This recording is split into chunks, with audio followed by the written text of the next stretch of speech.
இங்க 2 பேரு காட்டுக்குள்ள மரச்செடி கொடியாலான வீட்டுக்குள்ள வாழ்ந்துகிட்டு இருக்காங்க. அங்க அவங்க மட்டும் இல்லாம இன்னொரு பொண்ணும் இருக்கா. அவளுக்கு அடிபட்டிருக்கிறதுனால படுக்கையில இருக்கா. இப்படி காட்டுக்குள்ள 3 பேரும் தனிமையில யாருக்கோ பயந்து வாழ்ந்துகிட்டு இருக்காங்க. அடுத்த நாள் காலையில இவன் மட்டும் எந்திரிச்சு வேக வேகமா டாய்லெட் போறதுக்காக போறான். அப்படி டாய்லெட் போயிட்டு இருக்கும்போதே தூரத்துல யாரோ இவனை நோக்கி வர சத்தம் கேட்க இவன் பயந்து வேக வேகமா வீட்டுக்குள்ளே ஓடுறான்.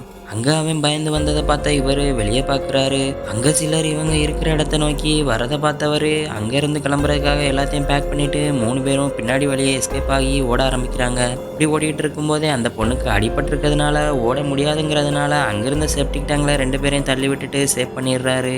அவங்கள சேவ் பண்ண இவர் மட்டும் தனியா அந்த கும்பல் கூட சண்டை போடுறாரு. ஒரு கட்டத்துல அவரை கழுத்துல குத்தி கொன்றுதாங்க. இதை பார்த்த மற்ற 2 பேரும் பயத்துல அமைதியா இருக்காங்க. அதே சமயத்துல அந்த கும்பல் செத்தவரோட பாடியை ஒரு கட்டையில கட்டி தூக்கிட்டு கிளம்புறாங்க. அப்போ அங்க இருந்த கும்பலோட தலைமை மட்டும் அங்க இருந்த செப்டிக் டேங்கை கவனிக்கிறான். அதை கவனிச்சு அவன் உள்ள யாரும் இருக்காங்களான்னு பாக்குறதுக்காக அதை ஓபன் பண்ண ட்ரை பண்றான். ஆனா உள்ள இருந்து அவன் கட்டியா பிடிச்சுக்கிறான். ஓபன் பண்ண முடியாதனால ஓட்ட விளையாடி பாக்குறதுக்காக போறான்.